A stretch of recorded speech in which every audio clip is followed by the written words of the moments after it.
Chères auditrices, chers auditeurs, nous avons l'immense plaisir de vous retrouver ce soir pour le rendez-vous incontournable de la jeunesse juive engagée, RJM Radio Jeunesse Marseille. Le talk show d'opinion et de débat parfois musclés où nos chroniqueurs défendent leurs idées, leurs points de vue, leurs positions, toujours diverses et variées. Au menu de notre émission, c'est de l'actu, des débats, des coups de gueule, des infos, mais surtout des chroniques choisies et préparées par nos chroniqueurs maintenant aguerris.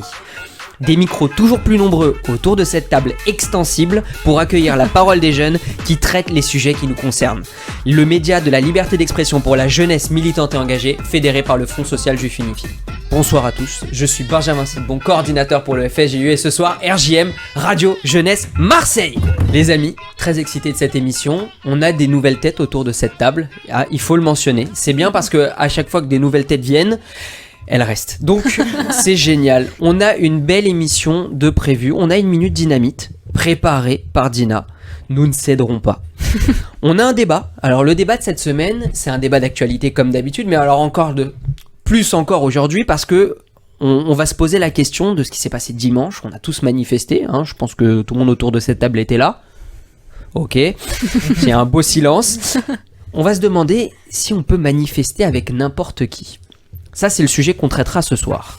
Ensuite, on a bien évidemment une minute culture qui sera préparée par Noah, ici présent. Une minute mémoire par Rachel. Une minute Torah par Lisa, c'est un beau bizutage. Et enfin, la minute promo classique, comme vous l'attendez chaque semaine. Alors les amis, je vous propose qu'on fasse un petit tour de table. On peut être galant ce soir parce qu'on a des nouvelles autour de la table. Eva. Bonsoir. Bonsoir. Alors présente-toi pour ceux qui ne te connaissent pas, c'est-à-dire tout le monde. Ok.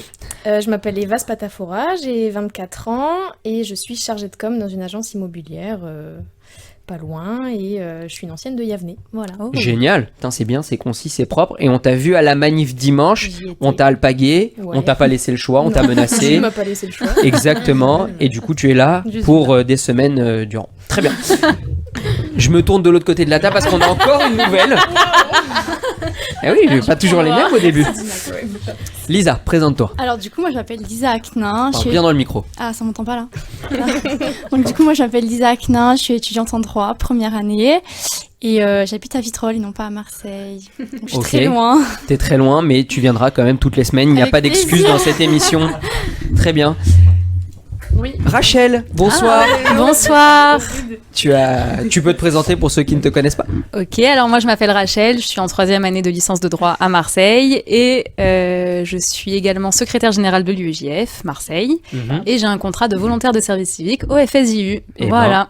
Beau curriculum vitae. Tu peux nous parler peut-être de quelqu'un qui était là dans cette émission très dernièrement et qui décide de ne plus venir parce que pas d'argument. Non, je défendrai ma présidente de l'UEJF Marseille. Très bien. Tu l'as nommée, donc ça suffit. Nommée quand même. Très bien. Toujours pas. Nao, bonsoir. Toi. Bonsoir. Pour ceux qui reviennent dans l'émission, qui ne t'ont pas vu, alors que tu as créé cette émission avec nous. Ouais, avec Dina et Noé. Ouais. Donc présente-toi. Moi c'est Naomi, je suis infirmière, j'ai 23 ans.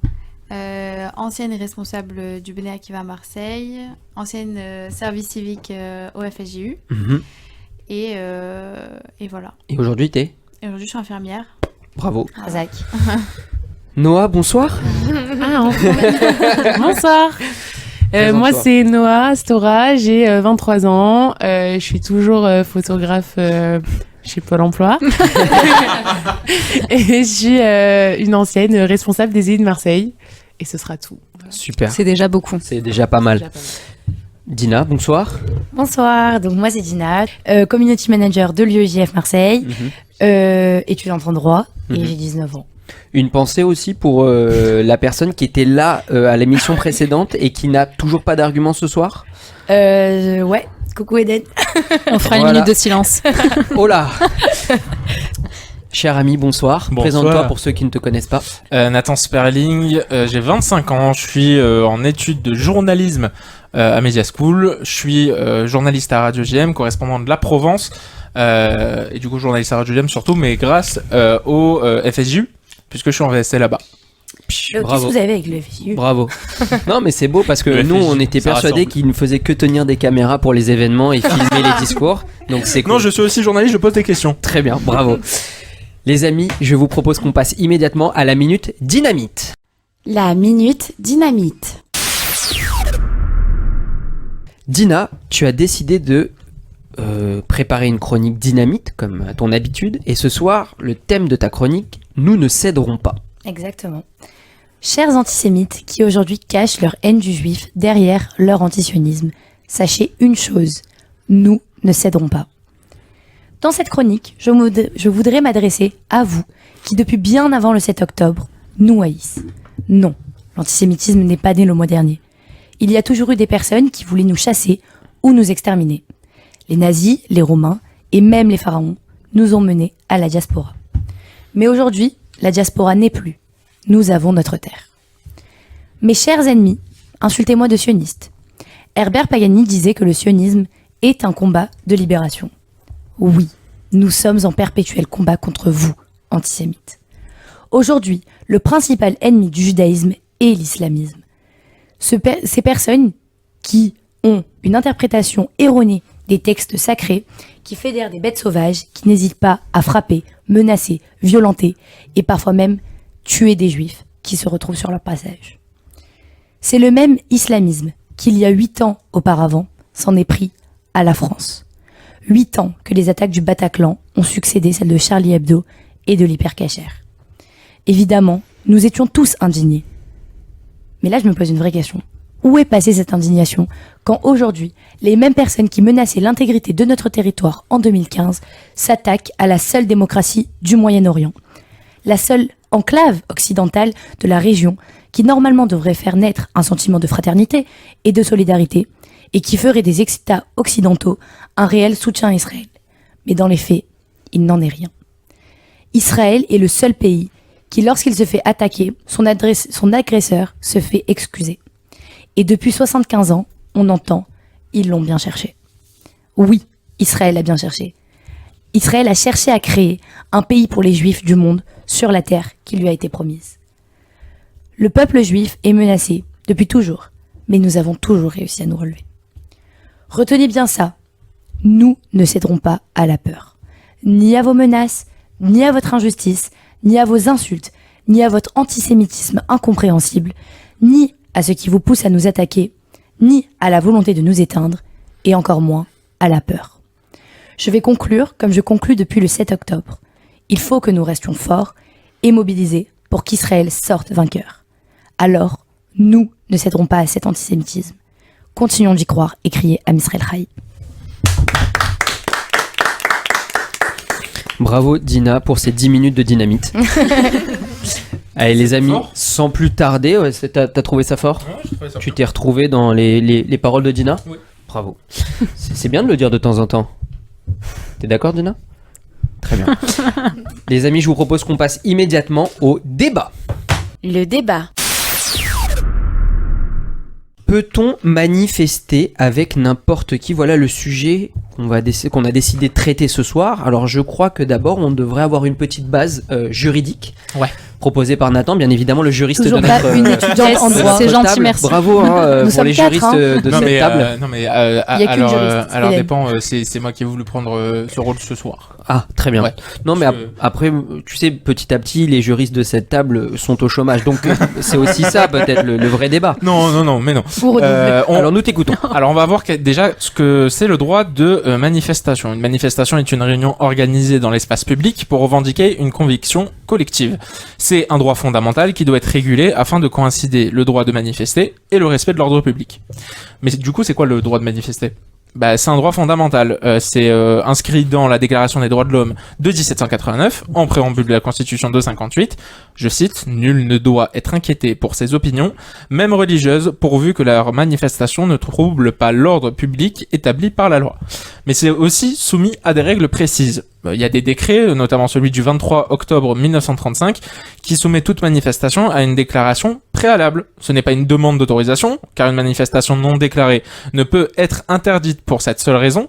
Les organisateurs doivent être au moins 3, sont tenus de notifier leur demande entre 15 et 3 jours avant le rassemblement. Mais c'est aussi soumis à une possible interdiction. La manifestation peut être limitée ou interdite. Selon la loi de 1935 donc, si l'autorité investie des pouvoirs de police estime que la manifestation projetée est de nature à troubler l'ordre public, elle interdit par un arrêt dûment motivé, et donc ça peut être soumis au contrôle d'un juge administratif qui devra en vérifier donc le bien fondé. Il y a aussi des risques forcément de sanctions, on l'a vu au fur et à mesure des manifestations pro-palestiniennes. Des sanctions à l'encontre des organisateurs donc sont prévues, mais aussi à ceux qui manifestent. Si une manifestation a lieu sans déclaration préalable, ou si cette déclaration est incomplète ou inexacte, ou alors même si si l'organisation a été interdite, alors ils risquent 6 mois d'emprisonnement et 7 500 € d'amende. Les participants en général ne sont pas concernés, sauf s'ils troublent l'ordre public ou alors s'ils font des choses qui sont illégales. Notamment par exemple quand on a vu à Londres des drapeaux des frères musulmans ou de l'État islamique, ça par contre c'est en France ce serait interdit par la loi. Et donc à Marseille au Vieux-Port avec une manifestation pro-palestinienne, tous les participants de la manifestation qui était interdite ont reçu une amende de 135 € pour être venus manifester sur le Vieux-Port. Voilà, et je vais finir par un petit truc qui est bien à savoir. Lorsqu'une manifestation a lieu, bien qu'étant interdite, ou lorsqu'elle dégénère avec des risques de troubles de l'ordre public, elle est qualifiée d'attroupement. Elle peut alors être dispersée par les forces de l'ordre après sommation. Voilà. Bravo, merci pour cette base juridique. 1518. C'est le nombre d'actes antisémites recensés par le ministère de l'Intérieur depuis le 7 octobre 2023, donc à ce jour, depuis le massacre du Hamas en Israël. Dimanche dernier, suite à l'appel de 2 chambres républicaines, de Yael Braun-Pivet et Gérard Larcher, nous avons été plus de 182 000 personnes à défiler dans la rue contre l'antisémitisme. À Marseille, nous étions 7500. Une foule compacte, digne et soucieuse de montrer aux Juifs de France qu'ils ne sont pas seuls, comme nous avons pu le lire dans certains journaux. Derrière nos élus républicains, Renaud Muselier, président de la région Sud, Martine Vassal, présidente du département 13, et Benoît Payan, maire de Marseille. Encore une fois, une marche initiée par le Sénat et l'Assemblée nationale, mais surtout une marche citoyenne où chaque Français pouvait montrer sa solidarité, mais plus encore, sa fraternité. J'ai relevé une phrase d'Elie Chouraki qui a été dans cette manifestation à Paris, qui a dit un truc très juste. Il dit « La lutte contre l'antisémitisme, ce n'est pas une cause politique, c'est une cause humaniste ».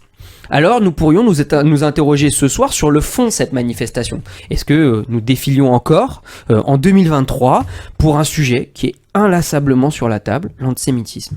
Un sujet qui frappe les juifs français suite à un conflit hors de notre territoire, qui n'a pas de lien avec la communauté juive française et qui vit dorénavant dans la peur. Toutefois, nous nous retrouvons à parler d'un sujet plus global. Peut-on manifester avec n'importe qui ? Dans cette question se pose surtout une autre question majeure. Peut-on manifester sachant qu'une partie des Français, plusieurs groupes de la population, ne sont pas à nos côtés pour dénoncer ces atrocités ? Je parle bien évidemment des insoumis, les LFistes, qui ont décliné l'invitation de participer à la manifestation de dimanche alors que leurs alliés de la NUPES y ont répondu favorablement, arguant qu'on ne lutte contre l'antisémitisme et le racisme dans la confusion, du fait de la participation du Rassemblement national bien évidemment. Je parle également de nos frères musulmans, que nous n'avons pas vus à nos côtés lors de cette marche, la population LGBT par exemple, ou encore notre cher président de la République, qui a décliné l'invitation. Actualité brûlante quand même de ce matin, qui alimentera également notre débat. Abdelali Mamoun, qui est l'imam de la Grande Mosquée de Paris, a dit ce matin sur RMC, mais où sont les 1200 actes antisémites qu'il y a en France ? Ça sous-entendait bien évidemment qu'on ne sait pas, hein, peut-être qu'il y a un flou, peut-être qu'il n'existe pas, il y a une légende autour de ces actes antisémites. Pourquoi pas ? C'est quand même l'imam de la Grande Mosquée de Paris. Donc je vais vous poser la première question, les amis, plus une question de fond. Est-ce que c'est utile aujourd'hui, en 2023, de lutter contre l'antisémitisme ? Alors oui, c'est important, c'est nécessaire, c'est ce qu'il faut faire. Au vu de tout ce qui se passe en Israël et des répercussions qu'on a nous en France, parce que oui, contrairement à ce que l'imam a dit, il y a des actes antisémites. D'ailleurs, la plupart ne sont même pas relevés. Enfin, il y en a plein qui restent comme ça sans être jugés. Donc oui, il faut encore se mobiliser contre... Sans être signalé, tu veux dire ? Oui, voilà, exactement. Il faut encore se mobiliser contre l'antisémitisme. Après, on va pas se mentir, il y a se mobiliser en faisant des manifestations où justement on touche à tout le monde, qu'on soit pas que entre juifs, mais par contre se mobiliser contre l'antisémitisme où on est que dans des réunions entre feuilles, machin, genre, c'est pas ce qu'il faut faire. Non mais C'est je vous vraiment pose pas la ça. question parce qu'on s'est rassemblés pour l'hypercachère, on s'est rassemblés Ok. pour Mireille Knoll, on s'est rassemblés des tonnes de fois pour lutter contre l'antisémitisme. Mais est-ce que ça sert à quelque chose? Justement, moi je pense que l'antisémitisme, c'est malheureusement devenu une opinion où les gens l'expriment, peu importe que ce soit interdit, illégal ou pas. Donc nous, nos manifestations, en toute honnêteté, je ne pense pas que ça ait changé quoi que ce soit dans l'esprit des gens, des débiles surtout, et ils resteront antisémites. Et que Donc, de- en revanche, là où c'est important, c'est que c'est la France qui a mis en place cette manifestation, enfin ces manifestations, et que du coup c'est eux qui montrent leur soutien Mhm. à la population juive. Voilà. Et est-ce que vous trouvez 182 000 personnes, on peut s'en réjouir ou pas? Je pense que c'est pas assez sur. On est 70 millions. Hein. Oui, c'est ça. Donc c'est vraiment pas beaucoup. C'est rien du tout. 182 000 personnes, 7 500 personnes à Marseille. Sachant que 10% des actes antisémites se Sont sont à Marseille. passés à Marseille. Est-ce que vous trouvez ça normal? Est-ce que c'est un chiffre où, encore une fois, on peut se réjouir d'avoir presque 200 000 personnes dans la France? Déjà, pour répondre à la question d'avant, je pense pas, du coup, comme a dit Rachel, que ça va pas empêcher les antisémites de continuer ce qu'ils font. Mhm. Ça permet de voir, du coup, combien de personnes nous soutiennent et Exactement. combien de personnes sont prêts à se montrer quand on les appelle. Mhm. Pas que les juifs, du coup. Je sais pas est-ce qu'il y a eu des juifs, un pourcentage de non-juifs qui est venu. Non, on n'a Ça, pas. on demandera à Robert Ménard, c'est lui qui tire les statistiques. On sait pas trop. Du coup. Ah ouais, C'est vrai. ok. T'as des T'as chiffres des infos sur le nombre de juifs? Non, pas le nombre de juifs. Ah, le nombre de... Sur- En fait, j'ai certaines infos sur un pourcentage de personnes dont la religion a été plus ou moins dite. Et il y avait alors c'est au global, hein, c'est pas à Marseille. Mhm. En France, il y avait entre 60 et 80% de juifs dans les manifestations contre l'antisémitisme, Ok. sachant que le reste étaient de différentes religions, pardon. Mhm. Confession. Confession, merci, c'est ça que je cherchais. Je sais. Ou catholiques, ou protestants, ou athées, ou Ok. agnostiques. Ouais. Ou musulmans. Ou musulmane. Très peu de musulmans. Oui, mais il y en avait. Très très peu. Mais il y en avait. Il y avait alors si je m'en rappelle bien, alors ça à prendre avec des pincettes, parce que Ouais, je me rappelle c'est plus du des chiffre militants. exact, mais je crois que c'est entre 2 et 5% de musulmans dans ces manifs-là. Ok, D'accord. donc je Mais vais vous moi, poser quand même la question principale. C'est est-ce que ça sert à quelque chose de marcher alors qu'on est qu'entre nous? Bah, Non. c'est ce que j'ai dit, moi. Mhm. Je suis pas du tout. Enfin, c'est inutile. Si c'est juste pour faire une manif et être entre une feuille et juste être une cible qui se déplace d'un point A à un point B. Non, mais c'est vrai. Faut dire les choses. Après, manifester, en fait, la manifestation, pourquoi c'est important? C'est parce que d'une part, ça permet à nous de nous exprimer. D'autre part, ça permet à nous de nous mobiliser et de montrer à la France, enfin, j'allais dire au monde, mais bref, à petite échelle, on va parler à la France, nos slogans, nos panneaux, enfin de montrer que ce qu'on pense réellement et de dire que ce qui se passe, c'est pas normal, que ce soit un conflit qui se passe Oui, au mais d'un Moyen-Orient. côté, s'il y a qui est que des important chez juifs, nous. ça permet de montrer notre unité aussi. Donc il y a un Aussi. point positif. Aussi, Ça permet mais de dire, après- regardez, si par exemple il y avait eu que des juifs, je sais pas combien il y a de feuilles en France. Mhm. On est combien à peu près? 500 Voilà. 000. Ouais, bon, ils étaient pas tous là, mais du coup, ça aurait pu montrer une image très forte du peuple juif, justement. Donc, Non. est-ce que manifester qu'entre juifs c'est mauvais? Je ne pense pas. Je pense qu'il y a des points positifs et des points D'accord, mais négatifs.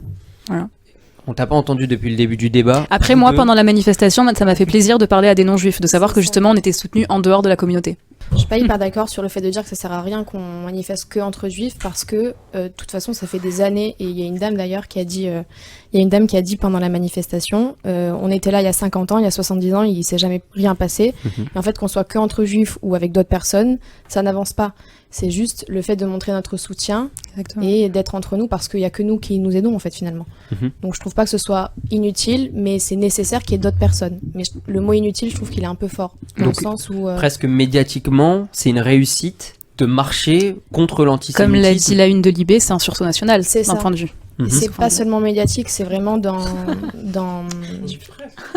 nos relations à nous entre juifs. Je trouve que c'est important de montrer que on est tous là l'un pour l'autre Mhm. parce que c'est ce qui fait qu'on se bat tous les jours en fait. Mhm. Donc les manifestations, elles sont là pour que nous on soit rassurés et que tout aille mieux, mais on sait très bien qu'elles servent pas à grand chose si on est qu'entre nous. Mais elles sont pas inutiles. Mais ça nous a permis aussi de savoir qui, dans l'échiquier politique, était avec nous.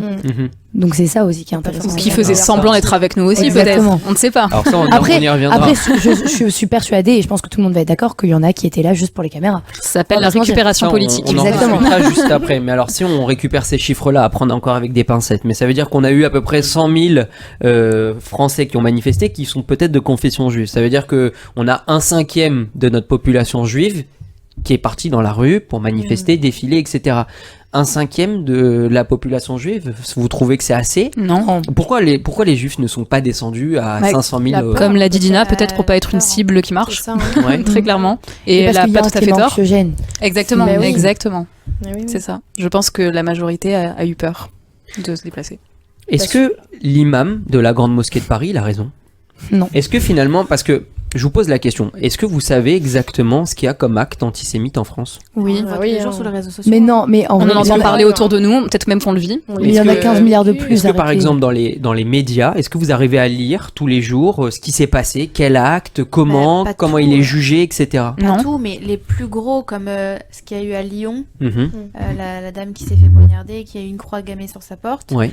D'ailleurs, que d'autres personnes ont dit oh, mais pourquoi vous dites tout de suite qu'elle est juive ? Bah, c'est simplement ce qui a été dessiné sur sa porte. Bien quoi. sûr. Comme les étoiles qui ont été mises sur les murs à Paris. Alors ça, il y a des gens, sache, qui ont cru que c'était justement les juifs qui se revendiquaient juifs et pro-israéliens et sionistes. Donc c'est Bien pour te sûr. dire à quel Il y a point ça va toujours des loin. gens qui vont Mhm. essayer de démarcher. J'ai pas un drapeau moi d'Israël sur mon bâtiment. Ils étaient très contents mes voisins. Non mais ce que je veux vous dire c'est qu'on a eu quoi ? On a eu Les mots, les 10, phrases. 15, 20 actes antisémites qui ont été surmédiatisés, mais le reste, on n'entend presque Bah, pas parler. je Est-ce que pense finalement que- il a pas raison cet imam ? Non, il a pas raison, clairement pas déjà. Mais je pense que justement, le problème, c'est que on n'en parle pas assez de ces actes-là. On nous dit juste, on recense des actes, Mhm. mais en vrai, on entend les plus gros, Ouais. les tags, etc.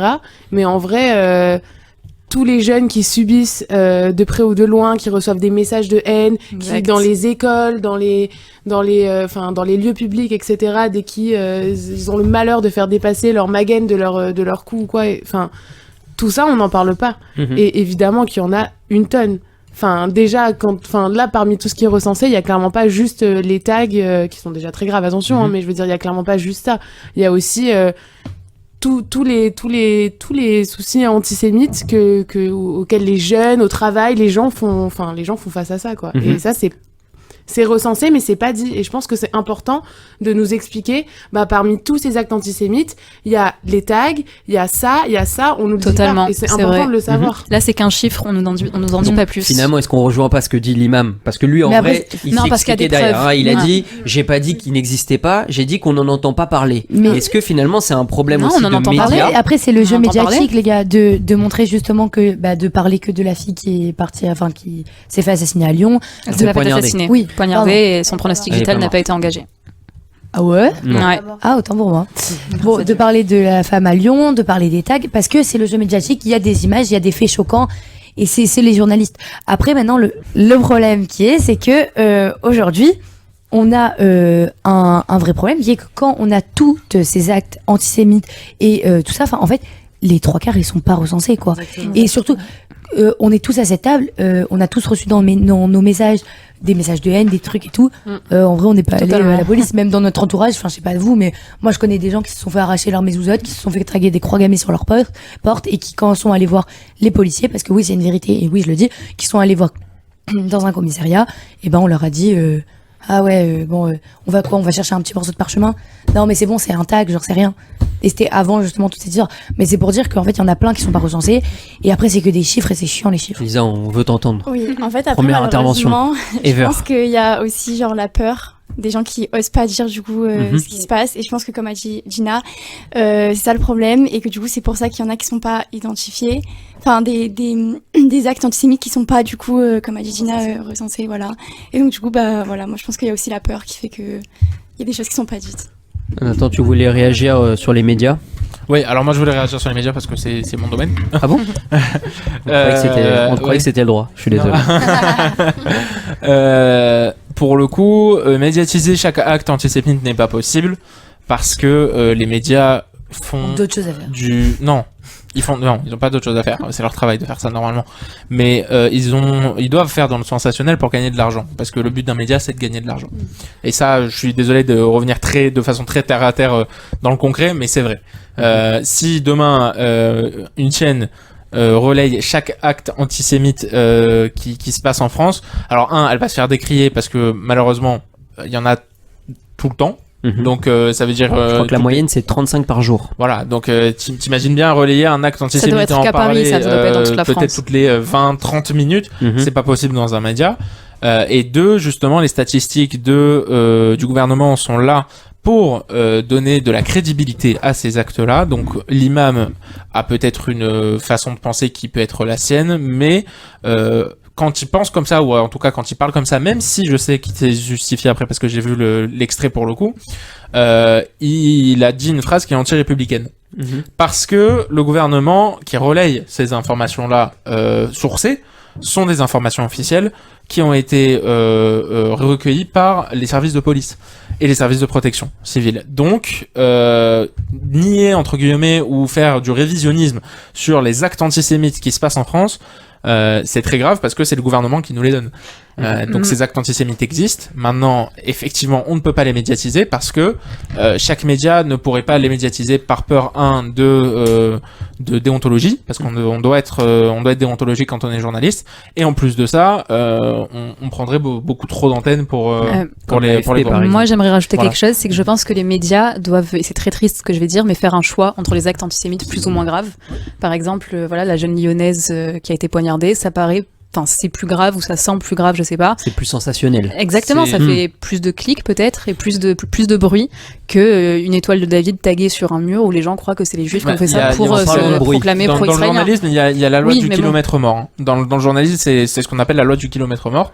C'est en fait plus il y a de morts loin, moins on va en parler. Ça veut dire que par exemple, un attentat qui va se passer en France à Dijon, où il y aura 4 morts, on va en parler pendant 4 jours, mais un pogrom qui a eu à 4 ou 5 000 km de chez nous, on va en parler une fois pendant un jour. C'est dommage, on voit Israël tous les jours. En parlant de bruit, on va parler d'un acteur quand même emblématique dans notre échiquier politique, Mélenchon. Qu'est-ce qu'on aime ? Même plus généralement, on va parler des LFI en fait. Pourquoi ils sont pas venus à cette manif ? Est-ce que vous comprenez pourquoi finalement sur une manif républicaine, c'est pas une manif qui était organisée par des acteurs communautaires, c'était vraiment l'Assemblée nationale et le Sénat. Vous comprenez que Mélenchon décide de ne pas appeler ses électeurs à venir participer à cette manif ? Déjà, avant de te répondre sur Mélenchon, je pense qu'il faut parler de toutes les personnes qui sont pro-palestiniens et qui supportent du coup la même cause que le parti du LFI en soi. Ils ont un peu mélangé, je pense, ou alors c'est volontaire, enfin je pense que c'est volontaire, l'antisémitisme et l'antisionisme. Et ce que j'ai pu voir aussi, c'est en fait je regardais un peu les commentaires quand la Provence poste la manifestation sur les réseaux sociaux. Qu'est-ce que les gens disent dans les commentaires ? Ah non, mais on va pas supporter un peuple qui fait un génocide. Enfin, c'est confondre l'antisémitisme et l'antisionisme, ce qui se passe en Israël et les juifs de France qui n'ont rien à voir avec ce qui se passe en Israël. Oui. Indirectement. Alors Mélenchon, lui, il a dit « Je viens pas parce qu'il y a une confusion, j'ai pas envie de marcher avec le RN ». Je pense qu'il a surtout peur de perdre des électeurs, potentiellement. Donc c'est une stratégie politique. Ah oui, totalement, évidemment. Cette manifestation était une stratégie politique pour tous les partis politiques. Il veut affirmer sa position et continuer dans sa lancée sur les électeurs qu'il a déjà réussi à Exactement, tout simplement. Est-ce qu'on va parler du Veldiv ? Pourquoi ? Parce que pour remplacer, on va dire, la marche contre l'antisémitisme qui a été faite dimanche, le LFI a organisé une commémoration, si on peut appeler ça comme ça, pour les victimes du Veldiv, les raflés du Veldiv. Il y a les enfants et petits-enfants des raflés qui sont venus pour les dégager, littéralement, et pour dire ne faites pas honte à notre mémoire. Ne touchez pas. Ne touchez pas, voilà, ne touchez pas à notre mémoire. Donc, si tu veux, à partir du moment où LFI qui organise, entre grosses guillemets, sa propre manifestation, et pour qui les juifs ne sont pas d'accord pour, on va dire, participer à cette manifestation, je ne vois pas comment aujourd'hui LFI pourrait s'inscrire dans un paysage politique de paix dans la France avec les juifs contre l'antisémitisme, parce que on fait de la récupération politique et électorale.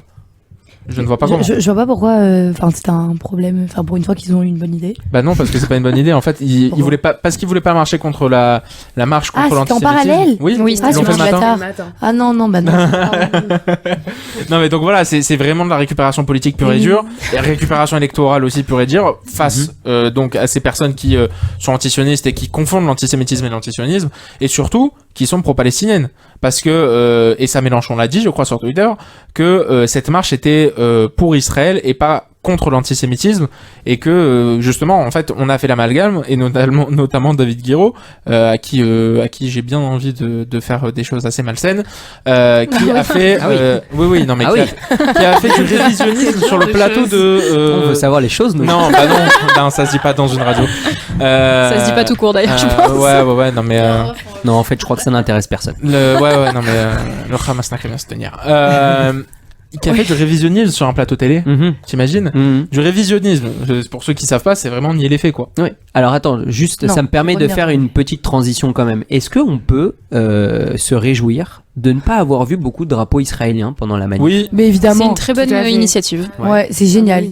Moi, j'aurais vraiment été révoltée si on avait vu des drapeaux. Bah écoute, moi sache qu'à la manifestation de Marseille, il y a un homme qui s'est mis à crier Vive Israël, Vive Israël, et il y a quelqu'un devant lui, donc les deux étaient de confession juive, et quelqu'un devant lui a dit non, ce n'est pas l'endroit, et même des non-juifs derrière qui ont dit même si on vous soutient pour Israël, on n'est pas là pour cette cause. Donc voilà, je pense que c'est une très bonne chose qu'il n'y ait pas eu d'amalgame, je suis complètement d'accord. et pour que toutes les opinions puissent être et puis être au rendez-vous et parce lors de que cette manifestation. On avait sorti des drapeaux israéliens quelque part, je m'explique, ça aurait légitimé les actions des gens aujourd'hui, parce que ça veut dire que les personnes qui aujourd'hui nous attaquent font l'amalgame Israël, juif, etc. Exactement. Enfin, c'est tout ce qu'on a dit sur les dernières émissions, mais et du coup ça aurait légitimé leur truc, et ça aurait dit que en fait cette manifestation là elle n'était pas du tout contre l'antisémitisme, mais vraiment c'était une manifestation israélienne mais déguisée. Exactement, c'est ça.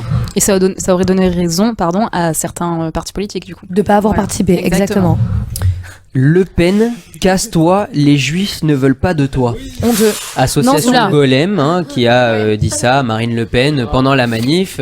On a eu un petit cordon de sécurité qui s'est un peu déployé autour de Marine Le Pen. Ils ont commencé à avoir eu un peu peur. Est-ce que vous êtes d'accord avec ça? Est-ce que les Juifs ne veulent pas de Marine Le Pen? On peut pas faire de généralité sur ce que... Enfin, tous les Juifs, à mon avis, n'ont pas les mêmes convictions politiques. Donc déjà, parler au nom de la communauté juive française, je pense que c'est une erreur. Peut-être que la majorité ne veut pas de Madame Le Pen, en raison du fait que son père était négationniste, très clairement. Par mais exemple. Entre autres. Le parti a quand même été créé par des anciens néo-nazis. Voilà. Donc je pense que c'est quand même légitime de la part de ces manifestants d'avoir dit ça. Maintenant, parler au nom de tous les Juifs, pas légitime. C'est une bonne idée. Pas légitime. À mon sens, elle a aujourd'hui, et c'est ce que je disais tout à l'heure, aujourd'hui peut-être qu'elle est venue pour les caméras, ou peut-être que profondément au fond d'elle, elle a changé. Elle avait envie de se mobiliser contre l'antisémitisme. À un moment donné, maintenant, avec le peu d'alliés qu'on a aujourd'hui, on ne peut pas se permettre de parler comme ça à une personnalité politique. Surtout que, je sais pas, le personnage politique vient pour nous soutenir et on la renvoie. C'est honteux et c'est scandaleux. Donc pour vous, le RN avait sa place dans cette marche. Mais je sais pas s'ils avaient ça. C'est délicat comme question. Moi, je pars du principe que, moi, en tant que moi, si je vais à une marche, à une manifestation, j'y vais pour la cause que je soutiens, ok? Je m'en fous de qui marche avec moi. Exactement. C'est pas le propos. Genre, moi, je veux juste... Et d'ailleurs, désolée, je fais un peu la lourde, mais j'ai noté une phrase d'Herbert Pagani qu'il avait dit dans son plaidoyer pour Mater, que je trouve incroyable. Bien. Il avait dit « Aujourd'hui, je me dois d'être solidaire avec tous les miens, même ceux que je déteste, au nom de cet ennemi insurmontable, le racisme. » Et je trouve que là, c'est tout le débat qui est le RN. Moi, je suis d'accord avec Dina. On peut pas se permettre, entre guillemets, de mal se comporter vis-à-vis du peu d'alliés qu'on a. Et le fait est que si nous, on va marcher, c'est parce que nous, on défend cette cause-là. Oui, mais est-ce qu'elle la défend vraiment au fond d'elle? Si je regarde son programme, peut-être non. Moi, honnêtement, je ne suis pas vraiment beaucoup calée en politique, donc je peux pas. Est-ce que tu aurais dit pareil si Mélenchon était venu?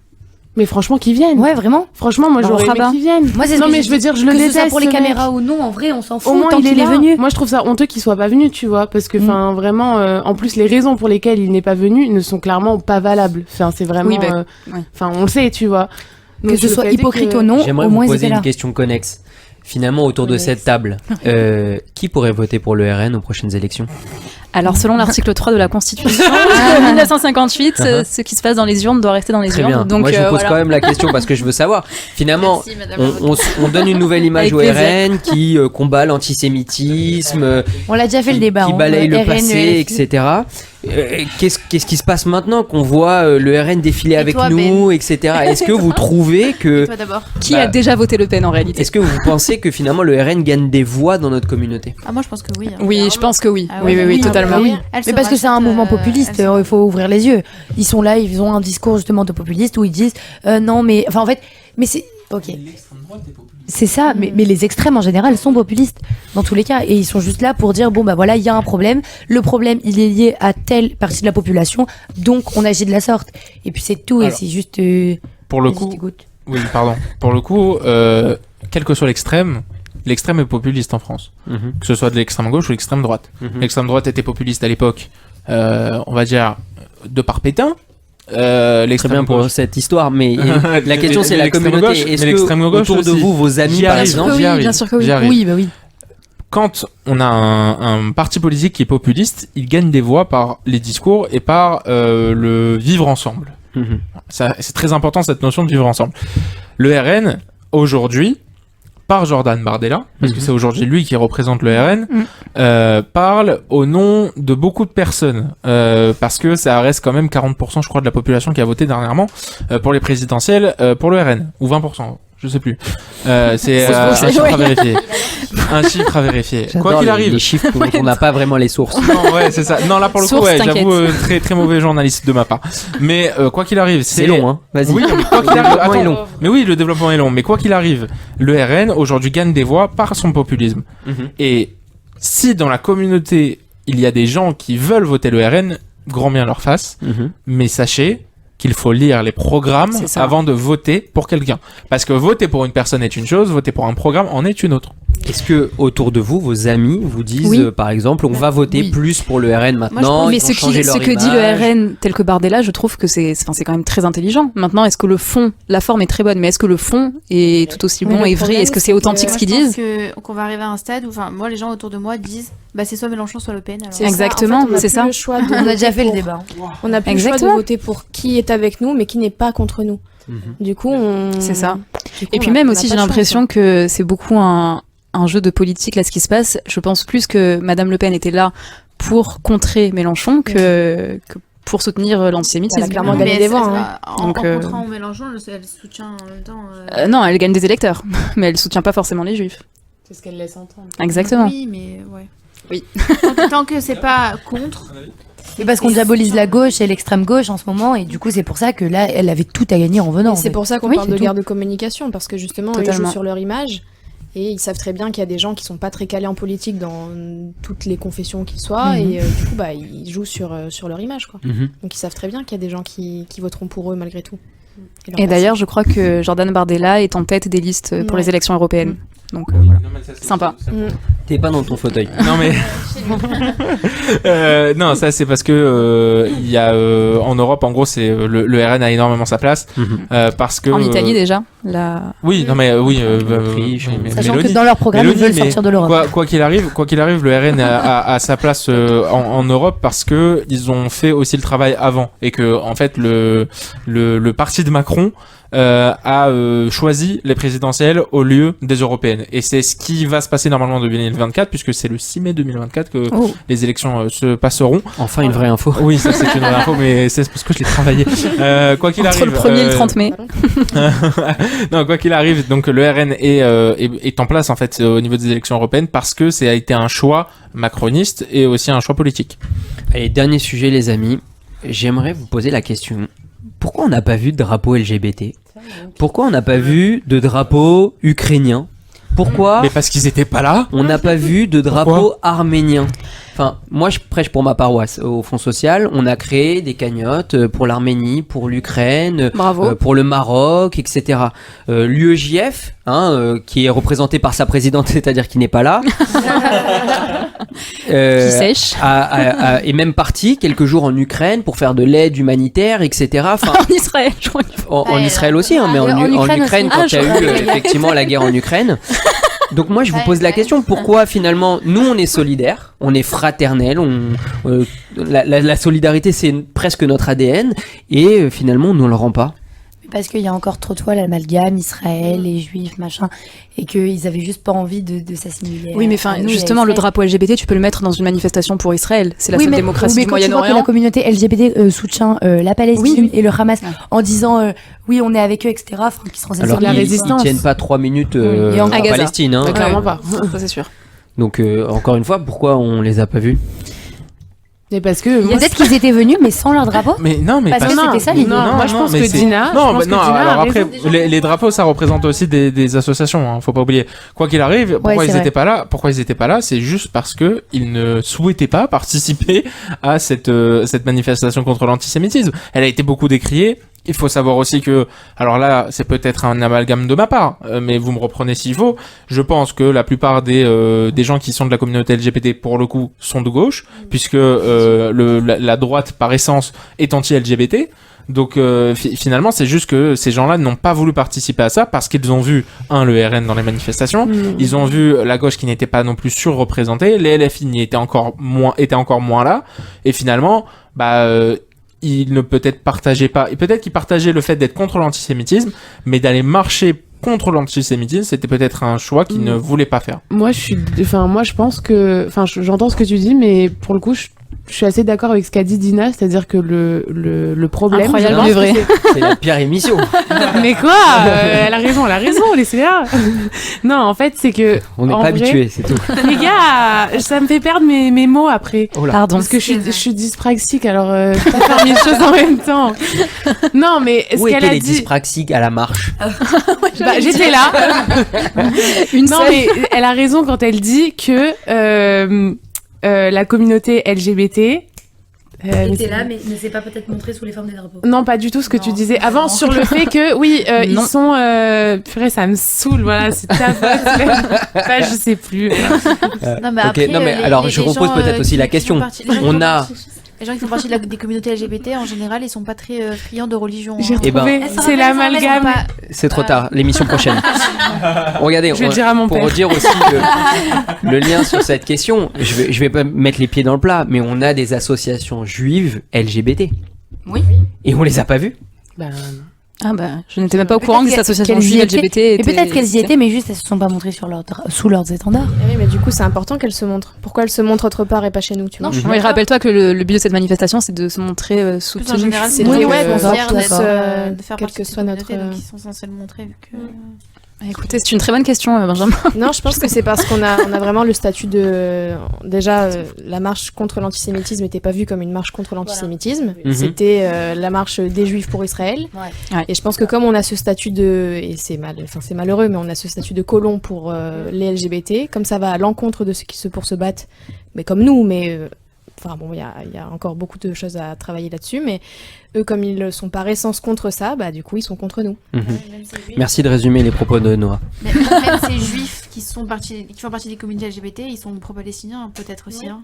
Mais arrêtons les amalgames. Oui, mais donc justement, c'est bizarre parce que Tel Aviv, c'est quand même le fief LGBT par essence et par histoire aussi. Hein.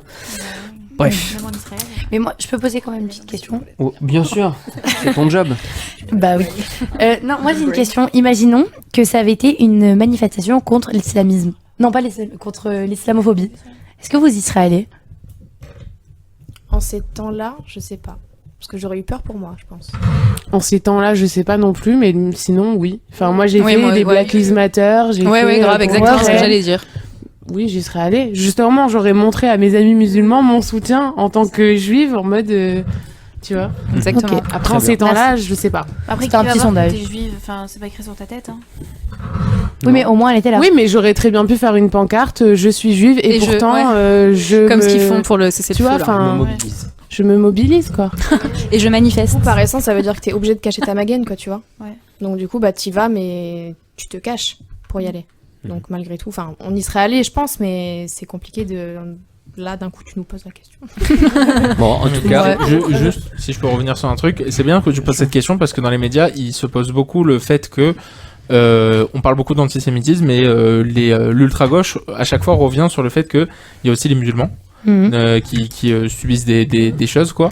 Et c'est vrai, ils subissent des choses, mais je pense qu'aujourd'hui, les actes antisémites qui se sont passés en France, ils valent plus, en fait, dans un sens, pas que la vie d'un juif est plus importante que la vie d'un musulman, mais dans le sens où, par ce qui se passe aujourd'hui au Proche-Orient, la vie d'un juif aujourd'hui est plus précieuse pour la République française que la vie d'un musulman, parce que c'est très très grave c'est dur, ben ouais, d'en venir là. mais malheureusement c'est le traitement des médias aujourd'hui. Eh ben écoute, fort sympathique. Ok, merci on n'invitera beaucoup jamais de journalistes dans cette émission, vraiment des gens pas bien. En tout cas, merci les amis pour ces messages de fraternité, parce que c'est important de le dire aussi. On y reviendra peut-être sur ces sujets-là, sur l'antisémitisme, comme on le fait depuis un mois. Mais malheureusement, peut-être que c'est pas une marche qui changera les choses. On verra par la suite. Merci beaucoup les amis pour ce débat et je vous propose qu'on passe immédiatement à la minute mémoire. La minute mémoire. Rachel, tu as décidé de travailler la minute mémoire et nous t'en remercions déjà parce que c'est bien. Je t'en prie, Mais avec c'est plaisir. Incroyable, c'est de mieux en mieux. Et tu as décidé de travailler sur la venue en Israël du président égyptien. Attention, pas maintenant, mais bien en 1977. C'est ça, puisqu'il y a 46 ans, jour pour jour, le président égyptien Anwar el-Sadat est le premier dirigeant d'un pays arabe à fouler le sol de l'État hébreu. Le monde entier suit médusé cette rencontre historique. Tenu secret jusqu'au dernier moment, le voyage de Sadat a été orchestré par la diplomatie israélienne dans les moindres détails. Le moment fort de la visite du président est le discours qu'il prononce devant les députés de la Knesset le 20 novembre de la même année. Il reconnaît alors l'État d'Israël et demande en échange le retrait israélien des territoires conquis en 67 lors de la guerre des 6 jours, ainsi que la reconnaissance des droits des Palestiniens, c'est-à-dire de leurs droits fondamentaux, notamment le droit à l'autodétermination et la mise en place d'un État indépendant. Le rapprochement de l'Égypte avec Israël entraîne une vive condamnation de la plupart des gouvernements arabes. L'initiative de Sadat attire l'attention du monde entier, mais aggrave également la fracture au sein du monde arabe. Lorsque le président égyptien invite les parties impliquées dans le conflit moyen-oriental à une conférence en décembre en Égypte, 5 de ses voisins refusent l'invitation et dénoncent les positions égyptiennes. Le 5 décembre 1977, l'Égypte rompt ses relations avec l'Algérie, l'Irak, la Libye, la Syrie et le Yémen Sud. Néanmoins, les pourparlers avec Israël se poursuivent et le 17 septembre 1978, les deux États signent les accords de paix de Camp David sous la médiation du président américain Jimmy Carter. Les négociations sont difficiles mais aboutissent à la signature du président égyptien et du premier ministre israélien de 2 documents. Un traité portant sur le cadre de paix au Proche-Orient et l'autre sur la conclusion d'un traité de paix entre Israël et l'Égypte. Pour leur implication dans le processus de paix via les accords de Camp David, le premier ministre israélien et le président Anwar el-Sadat reçoivent le prix Nobel de la paix en 1978. J'aimerais maintenant vous citer un discours du président égyptien qui était à la Knesset le 20 novembre 1977. Je suis venu à vous aujourd'hui afin que nous puissions établir la paix pour nous tous sur cette terre, la terre de Dieu, nous tous, musulmans, chrétiens et juifs. Vous voulez vivre avec nous dans cette région du monde et je vous le dis en toute simplicité, nous vous accueillerons avec plaisir parmi nous en sûreté et en sécurité. Ainsi, après la visite du président égyptien Sadat, la région du Proche-Orient a traversé des décennies de défis complexes pour essayer de parvenir à une paix durable. Malheureusement, les tensions persistent, illustrant la complexité des enjeux géopolitiques qui entravent les efforts de résolution pacifique dans la région. Bravo. Bravo. Je crois que c'est la définition de coexiste. Exact. Bien vu. Les amis, merci pour cette minute mémoire, Rachel. Je vous propose qu'on passe immédiatement à la minute culture. La minute culture. Minute culture. Noah, tu as décidé de nous parler d'un sujet d'actualité, bien évidemment, oui, plus ou moins, oui. Avec des personnalités, oui, en tout cas. Papotin. Les papotins. Alors, qu'est-ce que c'est les papotins? Est-ce que quelqu'un autour de cette table sait qui sont les papotins? Pas du tout. Okay. Si, c'est des photographes. Tu m'as Pas expliqué. du tout. Ah mince. Mais bien essayé. J'ai mal compris ton vocal. Je vais reprendre un peu. Alors, déjà, faut savoir que les papotins, ça commence en 1990. Donc, c'est un monsieur qui s'appelle Driss El-Kesri, qui est éducateur spécialisé, qui va fonder le journal Le Papotin dans les locaux d'un hôpital de jour à Antony. Donc, ce qu'il va faire, c'est qu'il va proposer à des jeunes qui sont atteints de troubles du spectre autistique de participer à la rédaction d'un journal qu'il va appeler Pas comme les autres.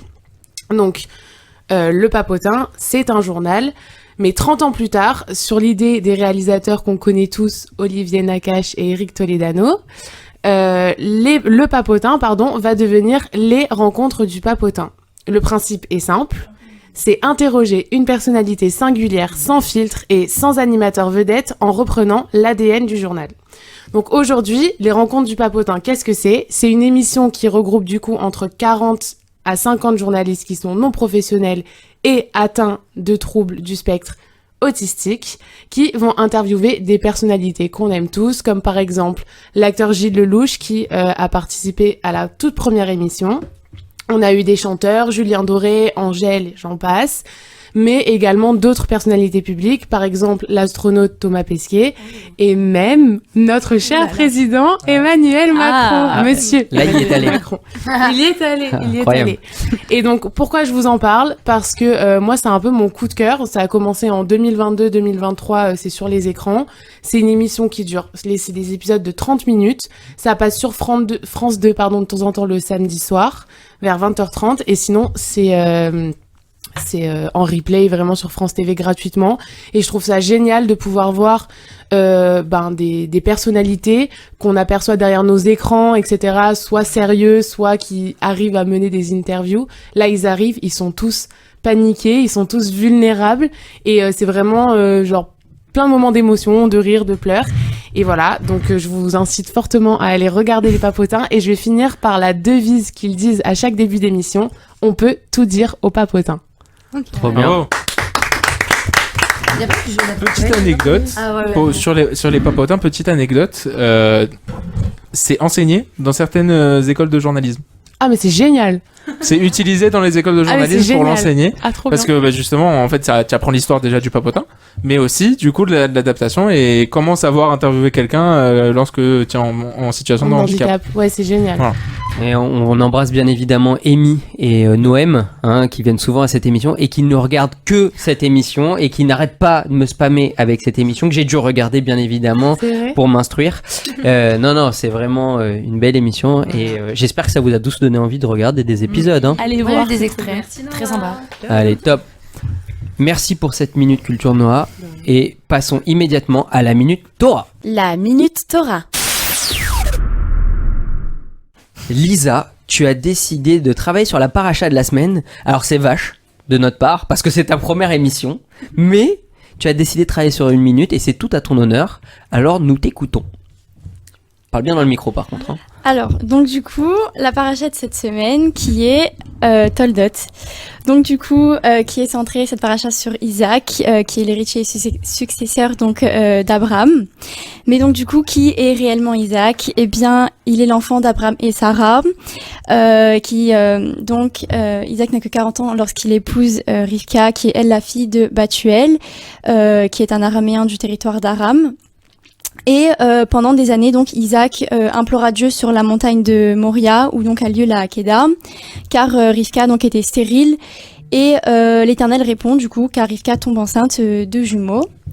Donc par la suite, Rivka donc passe une grossesse difficile, très intense, avec des souffrances terribles, car elle sent donc du coup dans son ventre une immense bataille, et de ce fait, elle demande du coup à Shem, donc qui est le fils de Noah, d'intervenir auprès d'Hachem pour elle du coup, et donc lui annonce que du coup que 2 peuples, 2 nations naîtront d'elle, et que l'un sera plus fort que l'autre, d'où du coup qui seront Yaakov et Esav.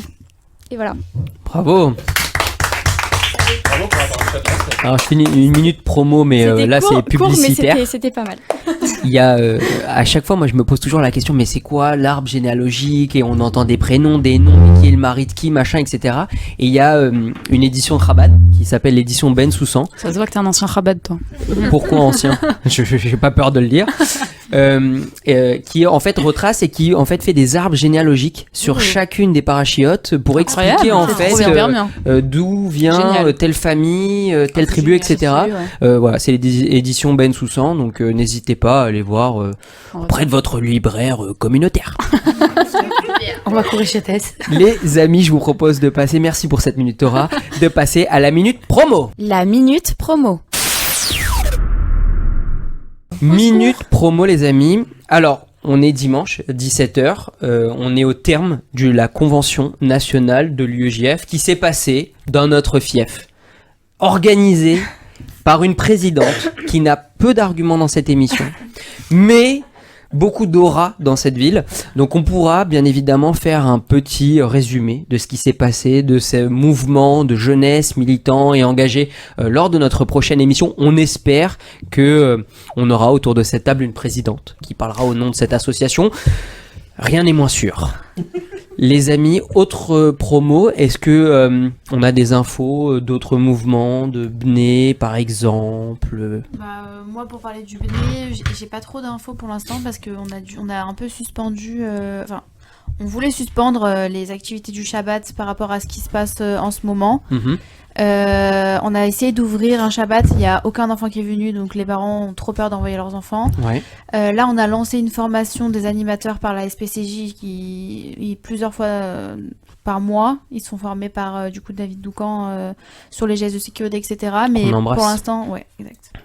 Pour l'instant, ça a pas l'air de trop rassurer les parents parce qu'on fait des sondages sur les groupes WhatsApp, etc. Est-ce que vous voulez envoyer vos enfants et ça reprend pas trop, quoi. Ouais. Nous aussi, Fonds Social, on a annulé pas mal de nos événements parce que les parents étaient un peu flippés, les gens ne voulaient pas envoyer les enfants, ou alors même les participants adultes ne voulaient pas participer à l'événement parce qu'ils avaient peur. Mais par contre, on a quand même un prix qui sera organisé la semaine prochaine. Il s'appelle le prix Nakache, du nom d'Alfred Nakache, un nageur d'exception qui a battu un record au CNM juste avant la guerre. Il a continué à être nageur, le CNM, le Cercle des nageurs de Marseille. Et donc on a fait un prix pour en fait apprendre aux enfants marseillais à nager, parce que un tiers des enfants marseillais ne savent pas nager, c'est quand même assez douloureux de le savoir. Et donc on a créé un prix au Cercle des nageurs où 150 enfants vont finalement faire une petite compétition, une nage libre de 50 mètres. Les gagnants pourront offrir à des élèves de leur classe qui ne savent pas nager des cours au Cercle des nageurs pendant 1 an. C'est incroyable. Financé par le département et le Fonds social bien évidemment. Ce prix aura lieu jeudi prochain au Cercle des nageurs avec Martine Vassal, la présidente du département, avec des la métropole. Des cercles des nageurs qui participent à ça. Ce sont des enfants de collèges laïcs et un collège juif, Yavne, qui participera à l'événement. Très sympa. Voilà, c'était un peu aussi l'objectif du Fonds social de créer un prix comme celui-ci autour de la solidarité, du sport et de la mémoire, puisqu'on va parler d'Alfred Nakache. Et on aura la présence de Nelson Montfort, bien évidemment, journaliste sportif, et Pierre Assouline, qui a écrit un livre sur Alfred Nakache qui s'appelle Le Nageur et que je vous conseille, bien évidemment. C'est de façon pas ouvert au public, donc tu t'en fous. Super. Voilà. Mais il y aura bien évidemment un studio Radio JM pendant cette journée. Et j'y suis conviée. J'espère que Nathan tiendra la caméra pour les interviews. J'irai interviewer Nelson Montfort, bien sûr. Voilà. Les amis, je vous remercie pour cette émission. Bravo pour vos minutes et votre préparation. Ça change un peu de chaque émission. Et je dois le dire que je suis troublé par autant de... Comme l'a dit Dina, et elle a raison. Voilà. Comme quoi, quand on me laisse parler. Voilà, peut-être. Je dis des choses intéressantes. Voilà. Quelle lourdeur. Merci infiniment pour cette émission et on vous retrouve la semaine prochaine. Okay.